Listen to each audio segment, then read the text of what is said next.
Assalamualaikum warahmatullahi wabarakatuh. Semangat pagi dan salam sejahtera bagi kita semua. Sebelumnya, perkenalkan nama saya Novita Sari dengan NPM 1805030197 dari Fakultas Keguruan dan Ilmu Pendidikan, Program Studi Pendidikan Guru Sekolah Dasar dari Universitas Quality Medan. Video ini saya buat untuk memenuhi tugas mata kuliah manajemen kelas dengan dosen pengajar yaitu Bapak Abdul Rahman Ali. Nah, di sini saya akan membahas materi mengenai manajemen kelas. Sebelumnya, apakah kalian tahu manajemen kelas itu apa? Nah, apa itu manajemen kelas? Manajemen kelas yaitu merupakan usaha sadar untuk mengatur kegiatan proses belajar mengajar secara sistematis. Segala upaya yang dilakukan untuk menciptakan dan mempertahankan kondisi yang optimal bagi terjadinya proses pembelajaran. Nah, manajemen kelas ini mempunyai tujuan loh, yaitu yang pertama, mewujudkan situasi dan kondisi kelas yang kondusif bagi siswa untuk belajar. Dan yang kedua yaitu menghilangkan berbagai hambatan yang dapat menghalangi terwujudnya interaksi dalam proses pembelajaran. Nah, untuk mewujudkan tujuan pembelajaran dalam pengelolaan kelas, guru juga harus memiliki sikap untuk memperkecil masalah gangguan yang ada di dalam pengelolaan kelas. Nah, sikap guru yang pertama yaitu guru harus bersikap hangat dan antusias. Yang kedua, guru harus menggunakan kata-kata, tindakan, cara kerja, dan bahan yang menantang agar meningkatkan kegairahan murid untuk belajar. Nah, yang ketiga yaitu bervariasi dalam penggunaan alat dan media pembelajaran. Alat dan media pembelajaran ini berpengaruh kepada peserta didik karena dapat menarik minat peserta didik dalam belajar. Yang keempat yaitu guru harus luas untuk mengubah strategi mengajarnya. Strategi mengajar ini diperlukan agar tujuan pembelajaran itu dapat tercapai dengan baik. Yang kelima, guru harus menekankan pada hal-hal yang positif dan menghindari pemusatan perhatian pada hal-hal yang negatif. Jadi, guru mengajarkan pada siswa baik hal positif untuk menjauhi hal yang negatif. Yang keenam yaitu guru harus disiplin dalam segala hal karena para peserta didik akan mencontoh sikap-sikap dari gurunya. Nah, untuk selanjutnya, dalam pengelolaan kelas, kita harus bisa membedakan antara manajemen kelas dan manajemen pembelajaran. Yang dimaksud dengan manajemen kelas yaitu kelas lebih berkaitan dengan upaya-upaya untuk menciptakan dan mempertahankan kondisi yang optimal bagi terjadinya proses pembelajaran. Sedangkan manajemen pembelajaran yaitu lebih menekankan pada kegiatan pelaksanaan, evaluasi, dan tindak lanjut dalam suatu pembelajaran. Nah, agar tercapainya pengelolaan kelas yang baik dan efektif, maka kita harus mengetahui dan memperhatikan prinsip-prinsip yang ada pada pengelolaan kelas. Prinsip pengelolaan kelas terdiri dari 6 prinsip. Yang pertama yaitu kehangatan dan keantusiasan. Yang kedua yaitu tantangan. Yang ketiga yaitu bervariasi. Yang keempat yaitu keluasan. Yang kelima, penekanan pada hal-hal yang positif. Yang keenam yaitu penanaman disiplin. Jadi, untuk menciptakan suasana pengelolaan kelas yang baik dan efektif, perlu diperhatikan prinsip-prinsip pengelolaan kelas. Nah, tadi kita sudah masuk ke prinsip-prinsip pengelolaan kelas. Sekarang, kita akan masuk ke materi pendekatan dalam manajemen kelas. Nah, pendekatan pembelajaran itu bisa diartikan sebagai titik tolak atau sudut pandang dalam proses pembelajaran.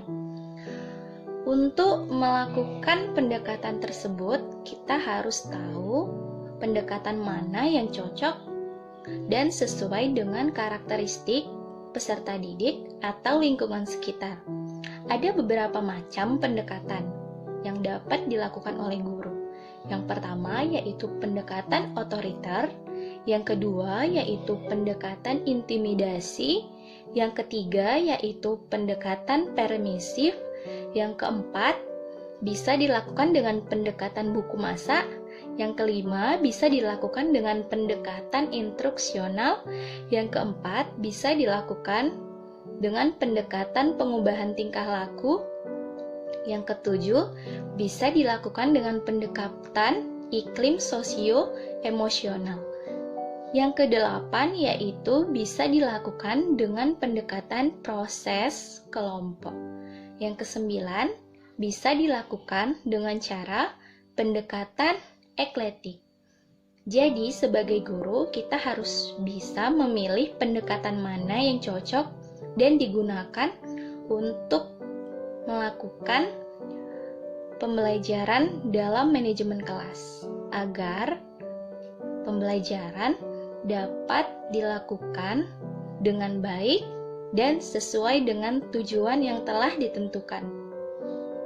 Nah, pendekatan-pendekatan ini dapat guru lakukan dan memilih pendekatan mana yang cocok untuk digunakan dalam sistem pengelolaan kelas.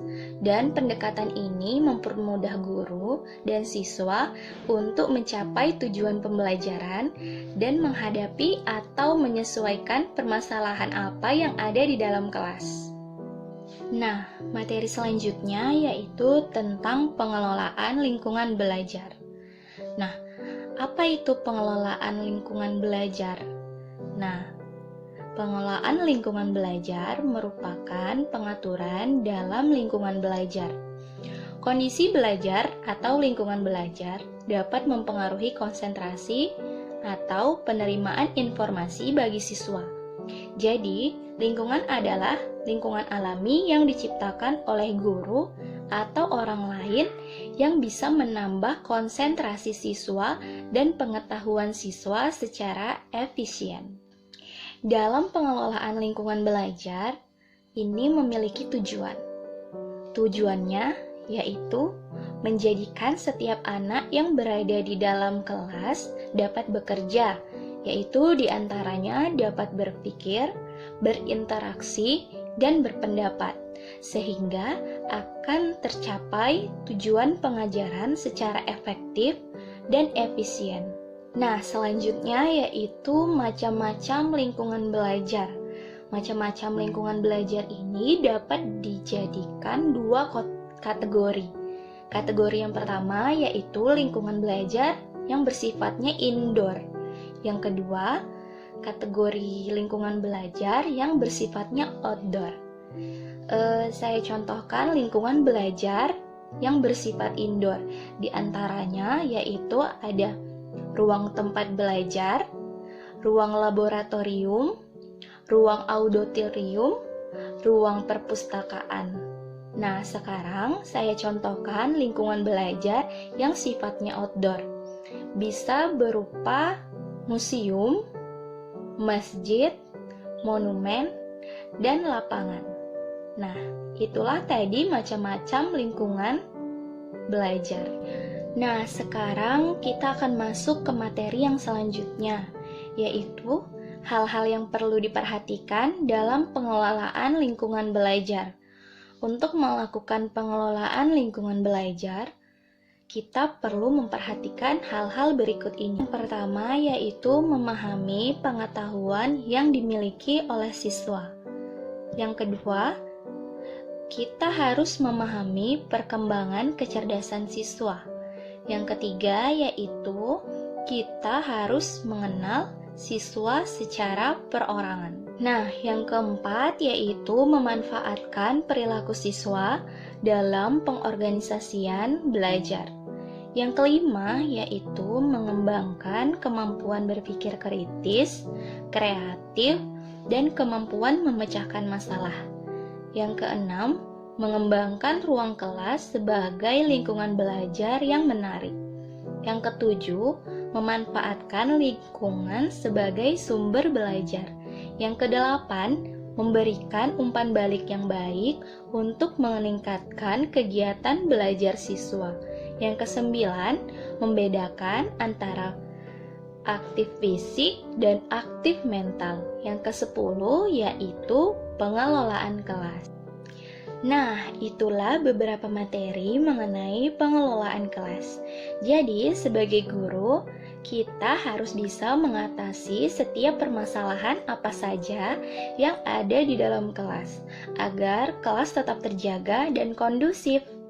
Demikian materi yang bisa saya sampaikan.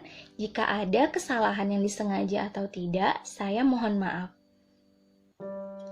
Semoga video ini bermanfaat bagi kita semua, baik bagi saya dan bagi kalian yang menyaksikannya.